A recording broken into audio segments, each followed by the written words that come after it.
Amém? Então é isso aí, meus irmãos. Nós estamos estudando que tema? Qual o tema que nós estamos estudando esse mês? A queda do homem. Muito bem. Nós tivemos aí duas palavras maravilhosas, né? Trazidas pelo pastor Davi e pelo nosso irmão Dean, que trouxe essas duas palavras aí para a nossa reflexão. E hoje eu vou encerrar, irmãos, essa trilogia, né? Foram 3 sermões onde o foco é a queda do homem. Então abra sua Bíblia aí, você já sabe qual o capítulo? Eu acho que vocês não vão esquecer mais o capítulo da queda, porque foi bem trabalhado. E no próximo mês nós estaremos estudando a redenção. Não dá para falar de queda e parar na queda, né? A gente tem que continuar falando da redenção. Gênesis capítulo 3, nós vamos ler o versículo 15. E porém inimizade, Gênesis 3,15. E porém inimizade entre ti e a mulher, e entre a tua semente e a sua semente. Esta te ferirá a cabeça, e tu lhe ferirás o calcanhar. Amém?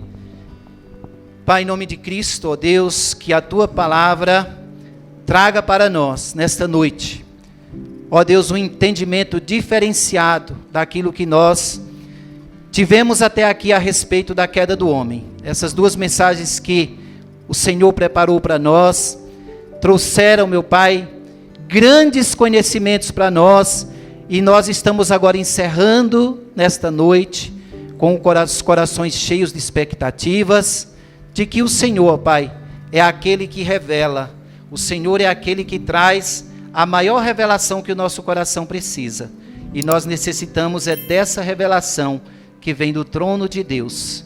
Que aqui, ó Deus, diminua cada dia o homem e que o Senhor tenha a primazia nesta igreja em todo o tempo, em nome de Jesus. Amém. Meus irmãos, nós, como já falei, nós estamos concluindo, né, esse tema, e eu pergunto para vocês o que é a queda do homem. A queda do homem, na verdade, é um momento que está registrado na Bíblia, um momento em que o homem e a mulher, Adão e Eva, eles se rebelaram contra Deus, né? Ouviram a palavra, mas ouviram só com os ouvidos exteriores, não ouviram com o coração. Desobedeceram ao Senhor, e esse primeiro casal acabou nessa rebelião, pecando, caindo, decaindo da graça.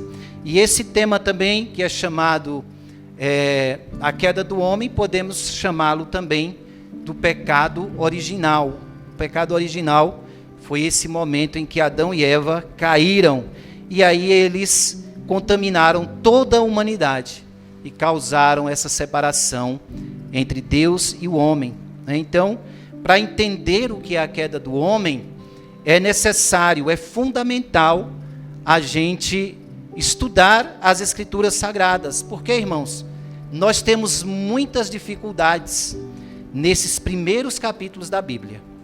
Os estudiosos, não só nesses, mas do capítulo 1 até o capítulo 12, têm dificuldades teológicas que você nem imagina a profundidade. Mas eu não vou entrar nesse mérito. Eu quero entrar no mérito daquilo que Deus fez por nós, daquilo que é real, daquilo que realmente é a concepção cristã, a concepção bíblica para nós. Nós não vamos perder tempo, gastar tempo, talvez em outro momento, no estudo bíblico, nós possamos ver essas dificuldades, para que você possa responder também àqueles que pedem a razão da sua fé. Mas hoje nós vamos falar a respeito desse fundamento, né? É fundamental entender a queda do homem, para quê? Para que nós possamos entender todo o restante das Escrituras. Para que você tenha uma real compreensão, você precisa entender a queda. Não adianta você pegar versículos isolados da Bíblia e você fugir dos temas mais complexos, mais profundos da Bíblia, e você não saber o porquê daquele versículo lá, e você ir formular uma doutrina, um conhecimento que está desconectado com a realidade, né? E outra coisa que nós também precisamos conhecer a respeito da queda é porque, além disso, a queda também ela explica perfeitamente a situação que o mundo se encontra hoje. Outro dia o Samuel falou para mim assim: pai, por que será que tem história, né? Para que história? Eu falei: porque nós precisamos de história para entender o presente. Nós precisamos de fatos históricos para você entender as tensões que ocorrem hoje. Na política, na sociedade, na nossa própria vida, nós precisamos de conhecimento do passado, para a gente ter uma ideia do que está ocorrendo nos dias atuais. Então, nós vamos caminhar nesse terreno aqui. O pastor Davi, ele abordou a questão da queda. Talvez você fale: pastor, eu acho que 3 mensagens a respeito da queda é desnecessário, porque vocês abriram o mesmo capítulo. Mas quem sabe dizer aqui a ênfase que foi dada na pregação do pastor Davi? Qual foi o aspecto que ele destacou, que ele sublinhou aqui enquanto ele pregava? Alguém pode me dizer? Não? Fala aí, Michele. A gente, nessas horas, nós somos todos alunos, né? A gente fica com medo de arriscar, igualzinho na escola. Irmãos, o pastor Davi, ele destacou as consequências do pecado. Então, se você observar, ele nem pregou tanto o capítulo 3. Ele ficou nas consequências que o pecado gerou para o homem. Então, a partir desse ato de desobediência, a queda trouxe consequências. E foi bem falado aqui. A terra foi amaldiçoada, o homem, né, gerou medo no coração do homem, insegurança. Ali houve maldição, tanto para a terra, quanto também as consequências do pecado na vida do homem e da mulher, que nós já vimos isso, eu não vou entrar mais nesses detalhes. E domingo, o nosso irmão Dean, diácono Dean, ele pregou também sobre esse texto. E vocês acham que ele destacou mais o quê? Qual foi a ênfase, qual foi a abordagem dele? A perda da autoridade que Deus deu a Adão. Adão perdeu essa autoridade e Jesus retomou essa autoridade na cruz do Calvário. Então você perceba, sempre que a gente estiver pregando uma série de mensagens, não pense assim: vamos falar a mesma coisa. Não é. Cada mensagem nós vamos enfatizar um aspecto. Foi enfatizado as consequências do pecado, foi enfatizada a perda da autoridade. E hoje eu quero falar, para finalizar aqui, sobre a bondade de Deus no meio do caos. Amém? Sobre a bondade de Deus. Amados, quando Moisés ele escreveu o livro de Gênesis, porque a autoria de Gênesis é atribuída a Moisés. Vai ter muitas discórdias, essa é uma das dificuldades que nós vamos ver, mas é atribuída a Moisés. E quando ele escreveu esse livro, o povo estava no deserto, habitando em tendas. Moisés se recolhia e ele começava a fazer ali as suas anotações. Na época de Moisés já havia a escrita, porque viveram outros povos, né, antes deles, que foram os descendentes de Adão e Eva, né, os descendentes deles que povoaram a terra, e a escrita já havia sido descoberta ali. O povo fenício era bem adiantado nessas questões de cultura, né? Os babilônios tinham a maior biblioteca, né? As escavações mostram que foi descoberta uma biblioteca gigantesca, né? Embaixo da terra, escrita em quê? Em pedacinhos de barro, né? Tijolos, e ali já havia escrita. Então Moisés ele estava escrevendo esse livro no deserto, e ali aquele povo estava vivendo uma situação difícil.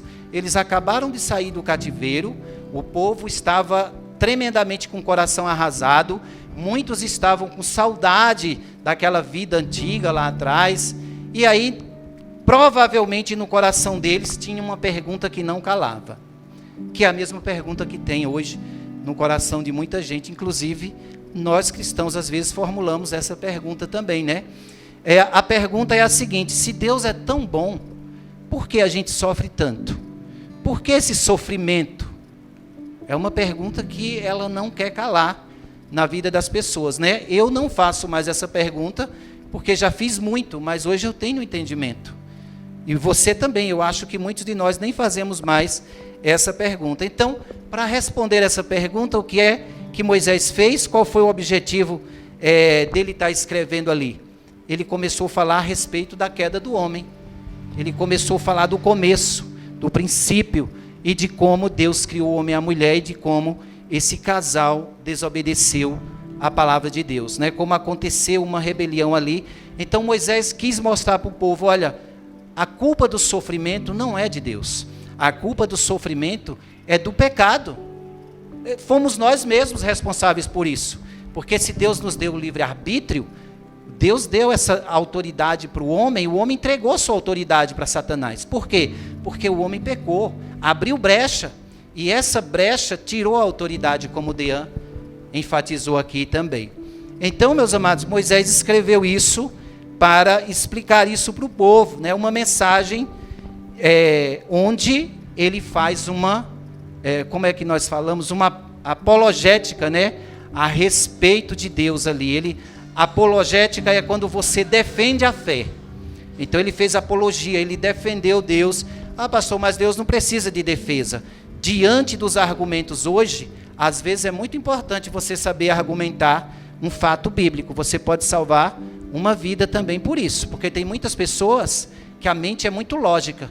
Se você tiver um argumento plausível, se você tiver um argumento convincente, claro que quem vai convencer é o Espírito Santo. Se você estiver andando nas pisadas de Cristo, e mesmo na sua simplicidade, você der uma explicação básica, você pode salvar uma alma. Então é importante sim, nós termos nessa consciência da defesa da fé, através das Escrituras. Então nós vamos ver aqui, né, algumas qualidades de Deus, que Deus se revela como sendo alguém bom, um Deus misericordioso aqui, começando do versículo 8, aí em Gênesis 3. Diz a palavra assim, ouviram a voz do Senhor Deus, que passeava no jardim, pela viração do dia. O texto também está exposto aí, quem está sem Bíblia pode olhar no telão. E escondeu-se Adão, sua mulher, da presença do Senhor Deus, entre as árvores do jardim. E chamou o Senhor Deus a Adão e disse-lhe, onde estás? Então, aqui nós vamos ver dois aspectos já dessa bondade de Deus, Deus se apresentando como bom. O primeiro deles é justamente a onisciência. A onisciência de Deus é a condição de alguém que sabe todas as coisas, de alguém que mesmo não estando presente, ele sabe o que está se passando. Então aqui já vou abordar os dois, né? Eu quis dividir, eu quis fazer uma nova divisão, mas não há como. Onisciência e bondade. Já vou falar a respeito desses dois. Onisciência e a bondade de Deus já aparece aqui nesse texto. Por quê? Porque quando Deus faz essa pergunta, quando Ele chama Adão e Eva e faz essa pergunta para eles, onde estás? Não é porque Deus não sabia onde ele estava. Deus sabia onde eles estavam. Sabe o que é que Deus fez? Deus fez algo pedagógico, que nós pais costumamos fazer. Os nossos filhos erram e você fala, né, vê o mal feito, e a criança também tem mania de se esconder. Principalmente quando eles são pequenininhos, que tem medo de apanhar, eles quebram o negócio lá, né, e se escondem, né? Eu lembro daquele videozinho, né? Ele é meio perverso, aquele vídeo, mas é engraçado, aqueles havaiana de pau, né? O menino não podia mexer em nada, se o quadro caísse, se a pomba sujasse a janela, o menino já ficava assim, com medo do pai. Então, isso foi um ato pedagógico de Deus. Ele chamou e falou, onde é que você está? Aí aqui já entra a onisciência, Deus sabia onde estava. Entra a bondade. Por que a bondade? Porque Deus, ele já tinha dado uma ordem expressa para aquele casal. Olha aqui em Gênesis capítulo 2, versículo 17. Ele deu essa ordem aqui, mas da árvore da ciência do bem e do mal, dela não comerás, porque no dia em que dela comeres, certamente morrerás. Então você veja que aqui entra a onisciência de Deus e entra a bondade. Deus chamou para dialogar. Deus chamou para que o homem e a mulher confessassem o seu pecado. Isso nos lembra de quê? Romanos, capítulo 9, né? quando fala que é necessário, se creres com o coração e confessar com a tua boca. Não adianta você ter um amor escondido no coração por Deus. Não adianta você ser crente ninja, escondido, né, que tem medo de andar com Bíblia, que tem medo de se pronunciar a respeito de Deus. Deus sabe todas as coisas, Deus conhece o teu coração. Então Deus quer confissão. Deus quer crente corajoso, que se pronuncia, que fala, eu sou de Cristo, eu recebo Jesus como Senhor, como meu Salvador, eu sou cristão, e por aí vai. Então eles confessaram, Deus quer confissão. Você errou, não esconda, confessa teu pecado e abandona. Essa é a dinâmica que Deus quer para nós. E aí aqui, amado, continuando o texto, vamos ler aqui até o versículo 12. E ele disse, ouvi a tua voz soar no jardim e temi, porque estava nu e escondi-me. Deus disse, quem te mostrou que estavas nu? Comeste da árvore que te ordenei que não comesses? Então disse Adão, a mulher que me deste por companheira, ela me deu da árvore e comi. E disse o Senhor Deus à mulher, por que fizeste isso? E disse a mulher, a serpente me enganou e eu comi. Aqui nós já conhecemos, né? Que foi um jogo de empurra-empurra, já foi bem falado isso aqui.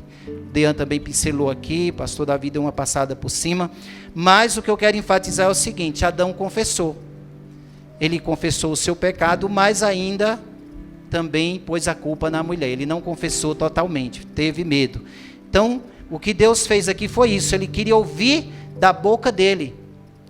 Por que você pecou? Por que você fez isso?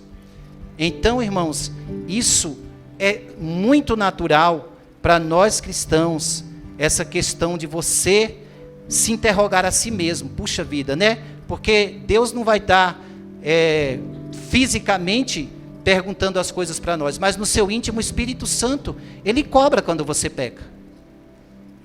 O Espírito Santo, ele vai inquirir você. Por que você fez isso? Por quê? Por que você foi tentado a fazer isso? Por que você não resistiu? Por que você não usou a palavra para combater?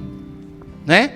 Então, amados, o que Deus fez aqui, essa atitude do Senhor, é algo compreensível, né? Aqui vai expressar a onisciência dele e também a bondade dele. E aí, quando Adão, né, estava ali, se escondendo com medo, o que ele mais temia era de ser confrontado. Mas sabe de uma coisa que eu estava pensando enquanto eu li esse texto? Se a gente não for confrontado quando a gente peca, a gente vai continuar achando que não fez nada. Ah, o pastor não falou nada, teve um pecado que foi exposto aqui na igreja, você faz vista grossa. Ah, ninguém me chamou, ninguém repreendeu, então está tudo bem, eu acho que o que eu fiz não foi grave. Quando teu filho peca, não faça vista grossa. Chame ele, mostre para ele qual foi o seu. Pergunte primeiro para ver se ele sabe, porque a gente tem a consciência do que é certo e do que é errado. Então, vai inquirindo, vai já confrontando, porque isso vai salvar uma vida, vai salvar o coração do teu filho. Quando você é confrontado por Deus, não desanime nem fique triste, porque isso é para salvar a tua vida, é para você não desanimar e você não sair do caminho em que você está. Então, quando o Senhor repreende, é por amor, não é? É por amor. E eu acho tremenda essa bondade de Deus, porque Ele poderia ter fulminado o casal na hora. Não tem essa, era para fazer assim, mas vocês fizeram assim, por isso já era. Ia matar ali, fulminar na hora, mas Deus não o fez, né? Deus não fez isso. E aí, amados, a gente vai vendo como as Escrituras, elas foram se desenrolando de um modo tão perfeito. A bondade de Deus vai aparecendo em cada página. Aí nós vamos lembrar de um outro fato, não é? Que é quando Jesus, na sua onisciência, ele falou para Pedro que o Pedro negaria, né? 3 vezes. Na sua onisciência, ele já falou, olha, antes que o galo cante, 3 vezes me negarás. E Pedro, não, Senhor, não é? Não, Senhor, jamais eu vou fazer isso. Jamais eu vou fazer isso com o Senhor. Nessa narrativa está lá em Mateus capítulo 26, a partir do versículo 34, e Pedro falou que não negaria. Tudo bem, passou, o tempo passou, só que Pedro acabou traindo Jesus, né? Na hora da pressão, na hora da apreensão ali, na hora do aperto, ele acabou negando mesmo o Senhor. Foi quando veio as lágrimas e Pedro disse: puxa vida, agora como é que eu fiz isso com meu Senhor? Já era. Pedro ficou totalmente desanimado. Mas aí você vai ver lá em João, no Evangelho de João, no capítulo 21, que Jesus, ele não queria, a sua bondade, o seu amor é tão grande desse Deus, que ele não queria punir Pedro. Na verdade, ele prosseguiu com o seu plano de tornar aquele pescador um grande pregador da palavra, de tornar aquele homem rústico, aquele homem tão sanguíneo, apressado no falar, apressado para brigar, né? Deus queria transformar aquele homem num grande pregador da palavra. Assim como Deus quer comigo e com você, meu irmão. Há esperança para nós. Às vezes a gente fala... Outro dia eu estava conversando lá em casa, tomando café com Moisés, Bia e meus meninos também, e Miriam, e eu falando para eles algumas coisas, e eu falei assim: se eu fosse Deus, eu não investiria numa pessoa ruim como eu. Sabe por quê, irmãos? Porque eu vejo essa natureza ruim dentro de mim todo dia. Coração teimoso, vai, depois quer voltar, não é? Acha que está curado naquela área, quando você vê, vem de novo. Aí você vai vendo como a nossa natureza é terrível, não é? Às vezes você quer endurecer o coração em algumas coisas. E eu falei, abri meu coração para minha família. Eu falei: Deus é bom demais. Deus é bom demais, porque nosso coração é terrivelmente pecaminoso. É terrivelmente, desesperadamente pecador. Então, amados, o Senhor, essa passagem de Gênesis aqui, dentro desse caos, dentro desse jogo de mentiras, dentro desse engano de Satanás, usando a serpente para falar ali com os homens, e para que o homem pecasse juntamente com sua mulher, uma luz brilhou no meio das trevas. A bondade de Deus se mostrou.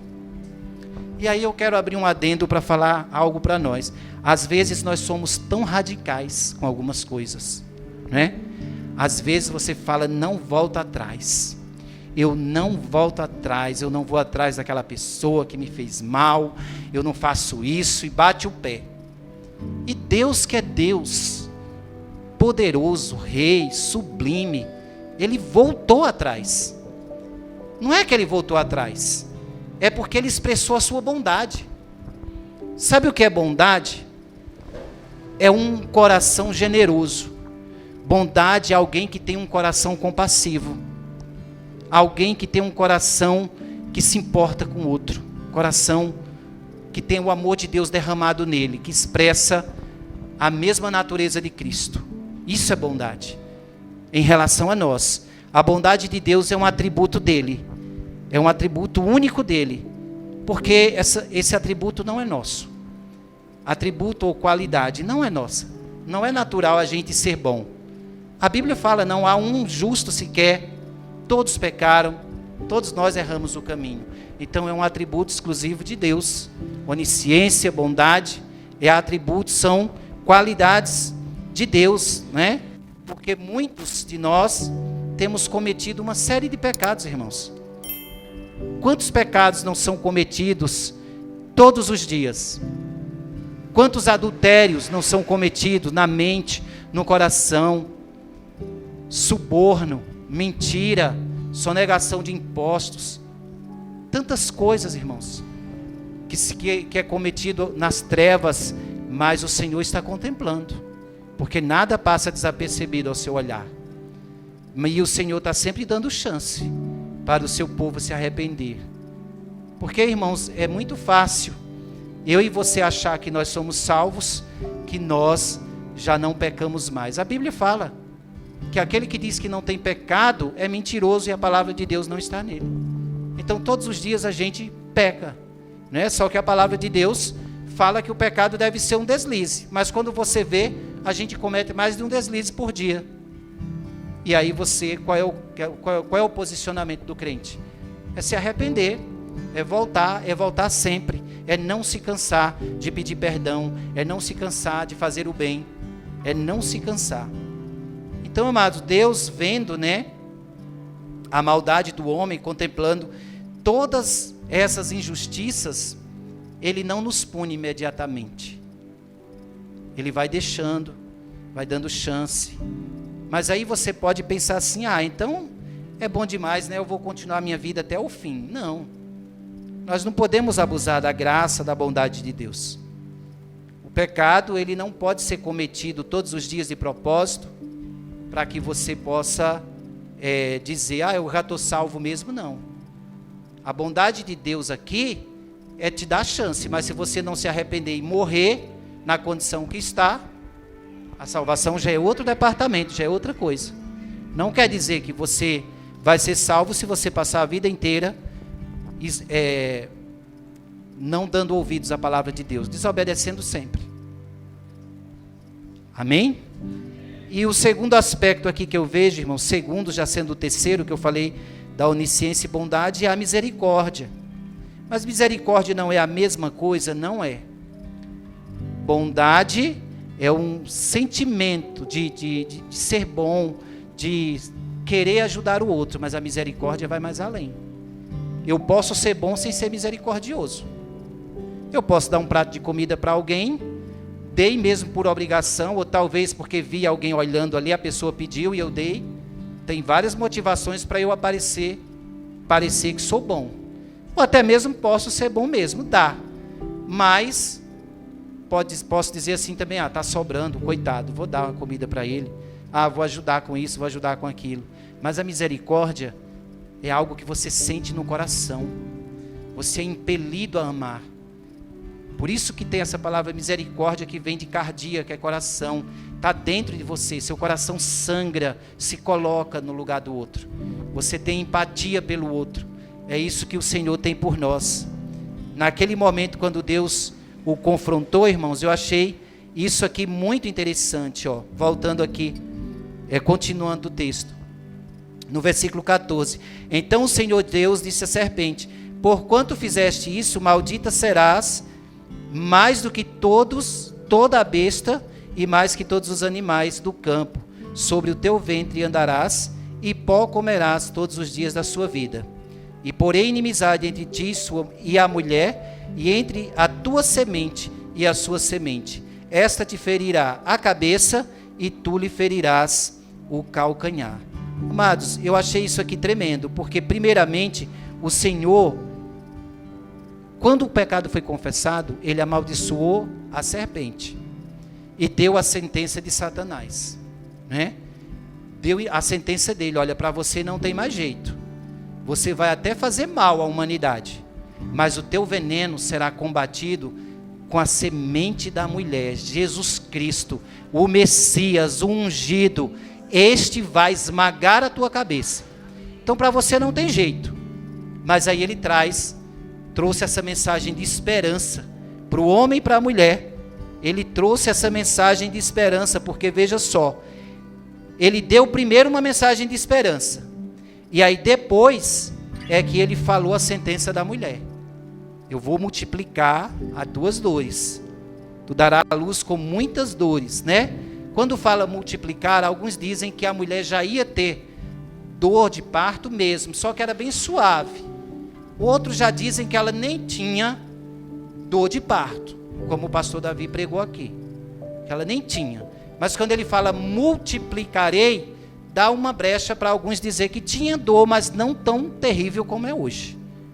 A gente deu até risada, né, a respeito de dor. Ontem a gente brincando lá na confraternização, sentou algumas irmãs do lado da irmã Ellen e estava falando a respeito de parto, né? Da dor do parto, e Ellen foi ficando apavorada, e Ellen dava risada, e Ellen dava risada.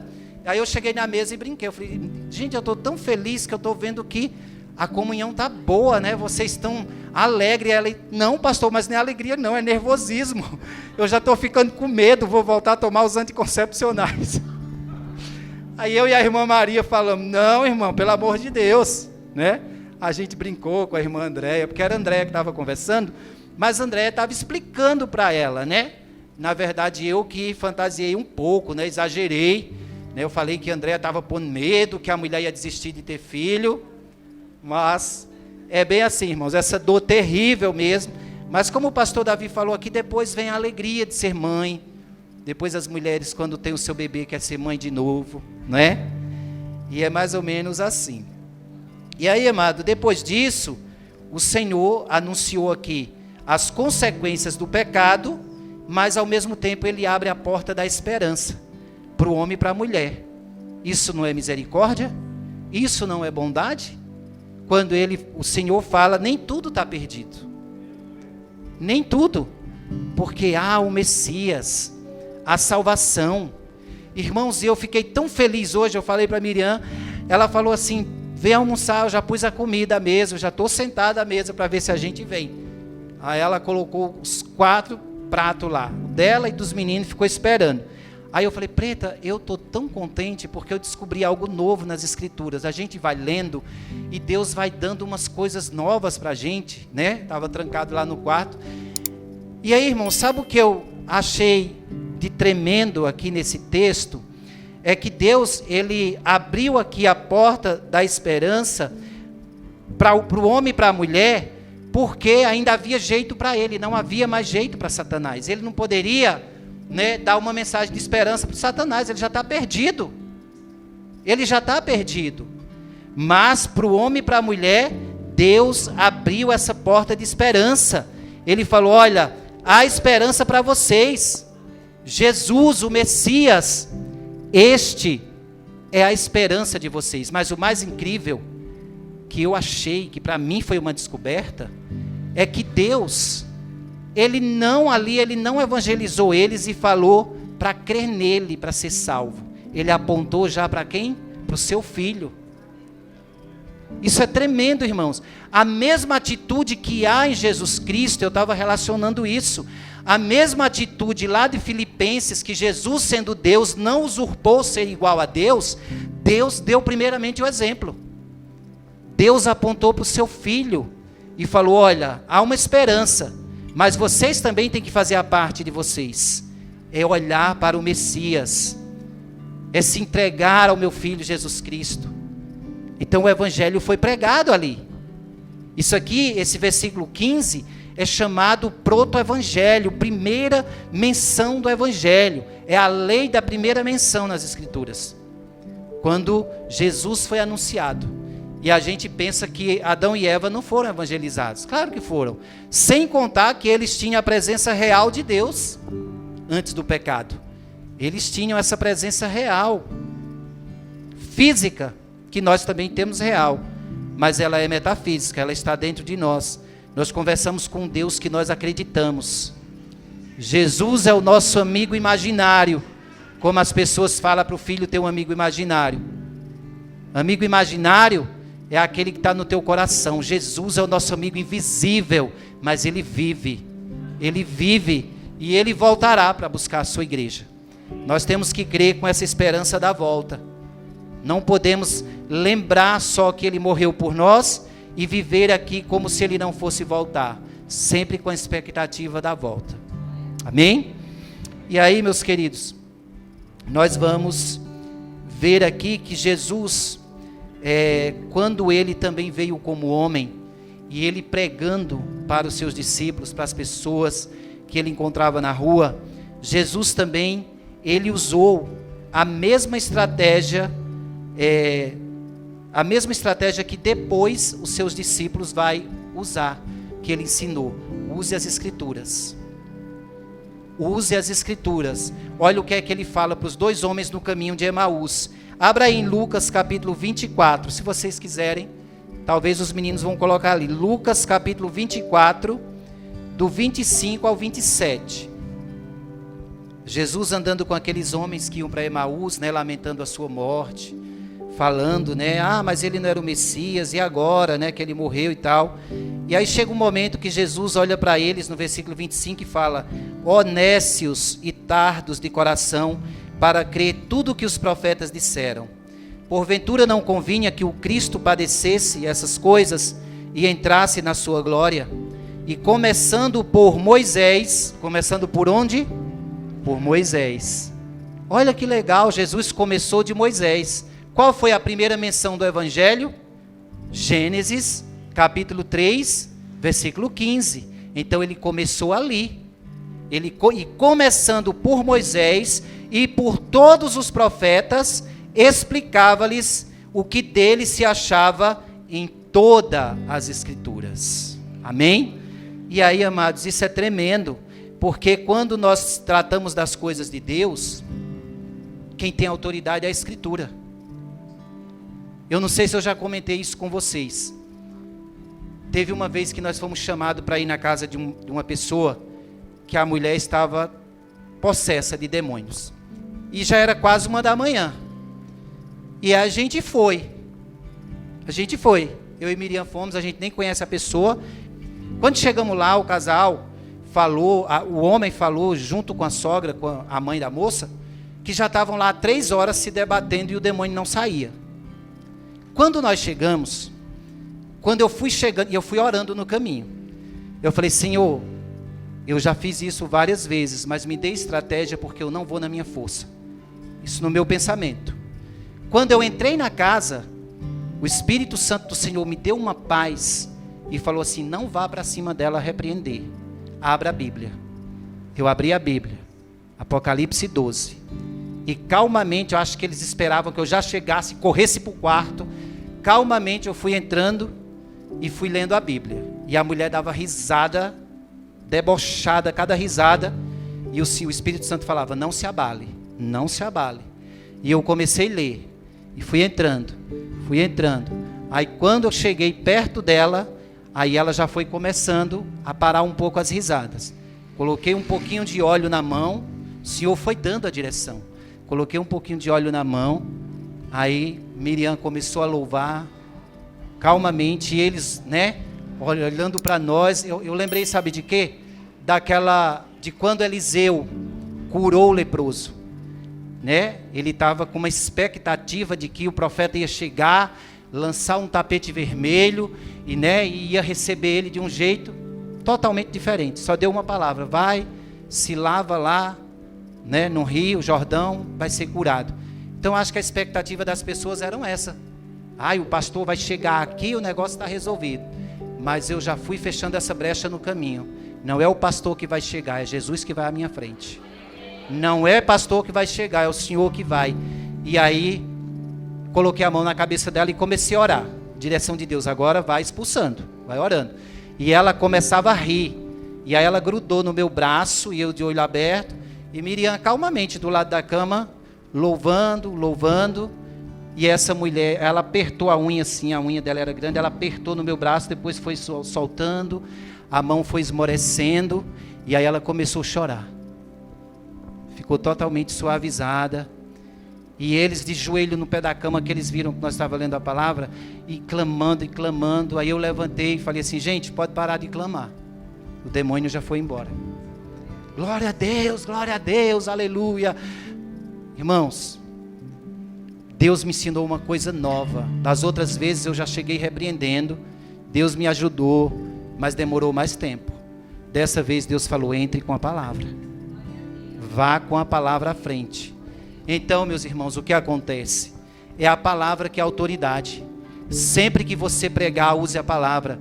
Sempre que alguém te chamar, não vai chegando agora o profeta, a profetisa, você não faz porcaria nenhuma. Quem faz é Deus.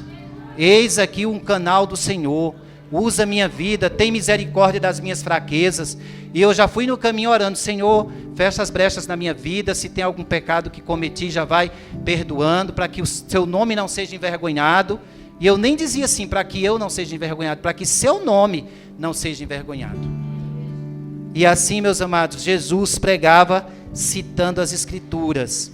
E aí ele ensinou, essa mesma palavra que ele falou lá em Gênesis, tem o texto paralelo também em Romanos 16, 20, quando o apóstolo Paulo, ali escrevendo a carta, ele fala, Romanos 16, 20, e sem demora, algumas versões falam, e em breve, o Deus de paz esmagará Satanás debaixo dos vossos pés. Aleluia, amém?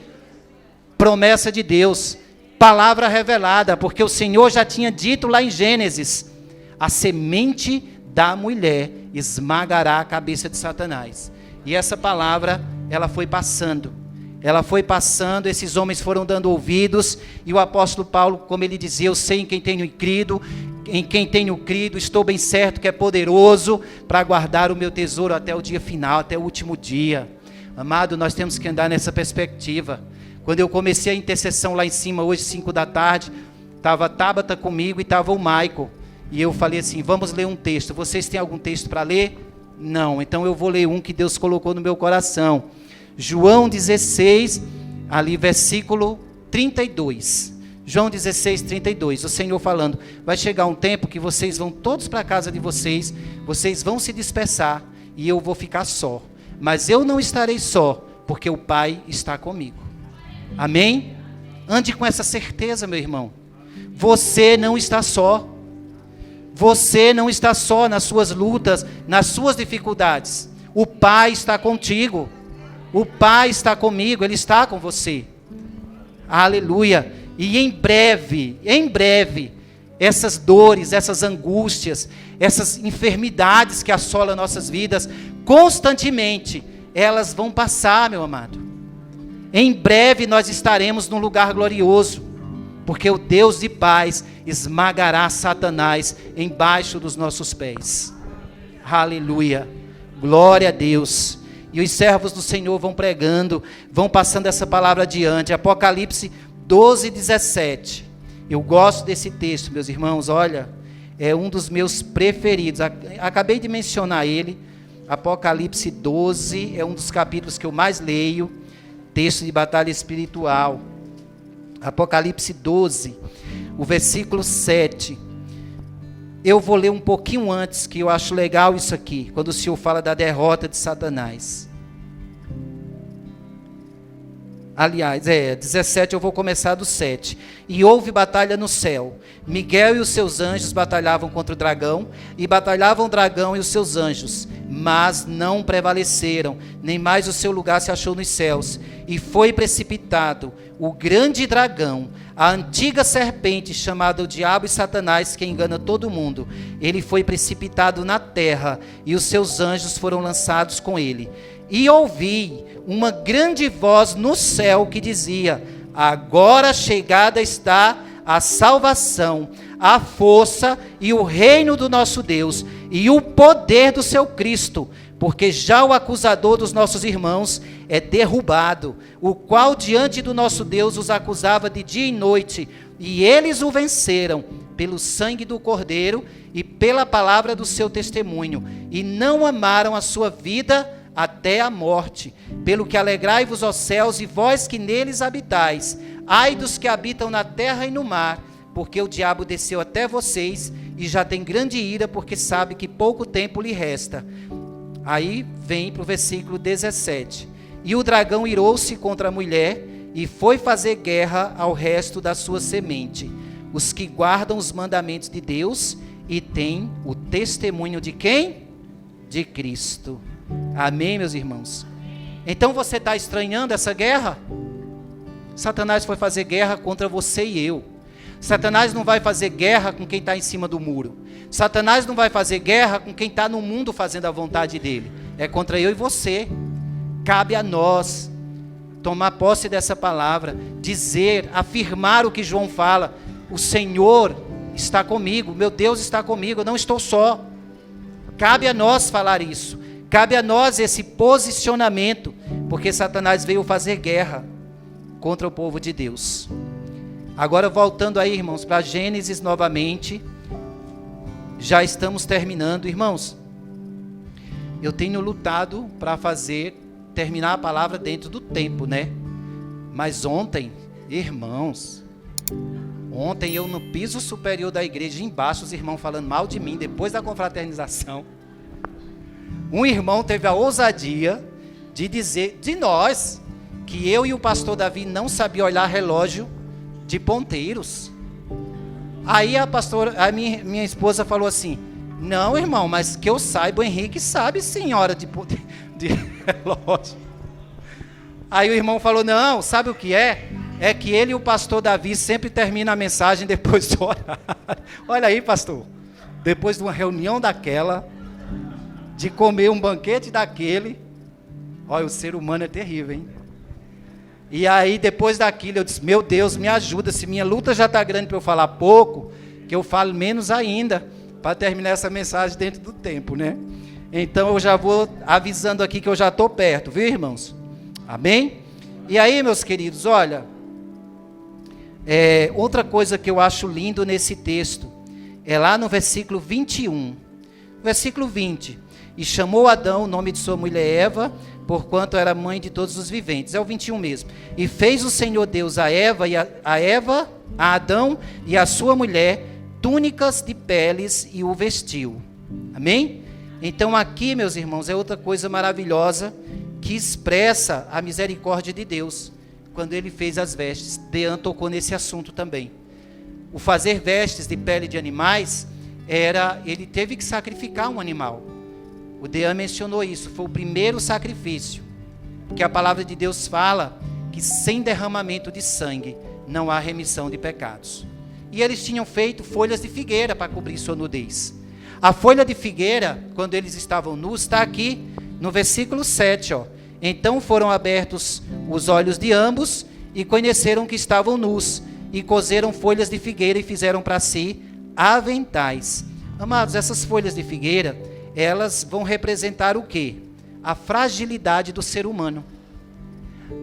Não adianta boas obras, não adianta religiosidade, não adianta você ir procurar um bem-estar mental, não adianta meditação oriental, não adianta você fazer yoga, não adianta você ir procurar qualquer coisa para acalmar teu espírito ou para que perdoe o seu pecado. Você pode até se sentir bem, mais calmo, mas pecado não tem como nós não nos bastamos a nós mesmos. Essas folhas de figueira é o homem tentando se salvar por si só. É o homem buscando meios de fugir da cruz, buscando meios de dizer, olha, eu quero viver a minha religião, mas eu não quero andar com esse Jesus aí, porque esse Deus aí é muito radical. As pessoas acham Deus radical, sabe por quê, irmãos? O povo quer essa vidinha que o pastor Davi falou. Vem para a igreja já pensando em outra coisa. Eu passo lá na igreja, dou uma aliviada, faço a minha parte, depois caio para dentro do bar. Ou então nem isso, né? A gente fala, mas é porque também estava na igreja tal. Não, irmão. Pode ser que tenha muitos de nós aqui, ouvindo a palavra, já pensando no jogo quando chegar em casa. Pior é aqueles que nem vêm para a igreja por causa do dia do jogo, da final. Não é? Então nós temos que ter cuidado, irmãos. Nós temos que dar primazia ao Senhor, às coisas do Senhor. Então, queridos, nós vamos ver aqui que quando o Senhor fez essas folhas aqui, Ele está falando por figura. Ele estava mostrando a necessidade da morte de uma vítima inocente. A palavra de Deus fala que era necessário a morte de uma vítima, do cordeiro inocente, para derramar aquele sangue, aspergir no altar e pagar o nosso pecado. E foi isso que ele já estava falando. Diga se isso não é misericórdia para alguém que pecou, alguém que Deus deu uma ordem expressa, alguém que andava segurando na mão de Deus. Irmão, quer dor maior do que essa que Deus sentiu? Eu e você, às vezes, por qualquer coisa, viramos a cara para outra pessoa. A gente fala, nossa, fui terrivelmente traído. Será que a sua dor é maior do que essa que o Senhor sofreu? E ele expressou misericórdia. Ele foi lá, abraçou, mostrou, pregou o evangelho, fez sacrifício, mostrou um sacrifício de sangue, que eles estavam ali sendo cobertos, o pecado deles estavam sendo coberto, por causa do derramamento de sangue, por causa de um arrependimento. A Bíblia não diz aqui que eles se arrependeram, confessou o pecado, mas nós entendemos, a raça humana se multiplicou como? Adão e Eva ficaram aí, foi se multiplicando, É por isso a dificuldade de alguns cientistas, porque eles não consideram os 12 primeiros capítulos. Quem é que falou sobre a queda do homem? Quem é que estava lá para ver? Ora, quando Deus fez o jardim e colocou Adão, ele estava lá. Ah, mas já existia gente. Existia gente, porque os descendentes de Adão já estavam andando sobre a face da terra. Ora, como é que você vai considerar a Bíblia só depois de Moisés? Claro que não. Nós cremos que em um determinado momento da história, Deus resolveu fazer isso e ponto final. É fé. Eu ouvi o pastor Augusto Nicodemos falando a respeito disso, que ele falou assim, ora, eu teria mais dificuldade de crer no primeiro versículo. Eu teria mais dificuldade. Ele falou, eu teria, não é que ele tem, estou corrigindo o que eu falei. Porque o primeiro fala, no princípio criou Deus os céus e a terra. Que dificuldade tem para um Deus todo-poderoso fazer uma serpente falar? E tudo mais que ele fez? Dificuldade nenhuma. Deus é Deus. Tem coisas na Bíblia, irmãos, que nós só vamos saber na glória, e talvez nem saiba. E você quer que eu saiba, quer que eu te diga mais? Eu estando salvo, andando cheio de alegria lá no céu, tu acha que eu vou perder tempo perguntando como foi que Deus fez isso? Não importa. O importante é que eu estou lá. Quem é que vai perder tempo com isso? Então, meus irmãos, eu não vejo dificuldade nenhuma. É fé. Fé de que o Senhor, Ele está conosco, de que o Senhor é aquele que anda conosco no meio do caos, é aquele que nos consola, que deu seu Filho Jesus Cristo para morrer em meu lugar, tomou sobre si as nossas dores, se fez homem, se fez servo. Então aquelas vestes ali de pele de animais já estava também anunciando a vinda do Messias. Aleluia. Irmãos, e a misericórdia de Deus vai além, né? Olha o que diz o Salmo 145:8. Ela está por todas as escrituras. Benigno e misericordioso é o Senhor, tardio em irar-se e grande em clemência. E a mesma coisa também acontece com Cristo, né? Em várias passagens, Jesus também vai falar aqui o caráter do seu ministério, demonstrando misericórdia. Lucas 4:18, né? Ele se utilizou ali de quê? Da profecia de Isaías, para falar a respeito da sua missão. Lucas 4:18. Os meninos já colocaram ali.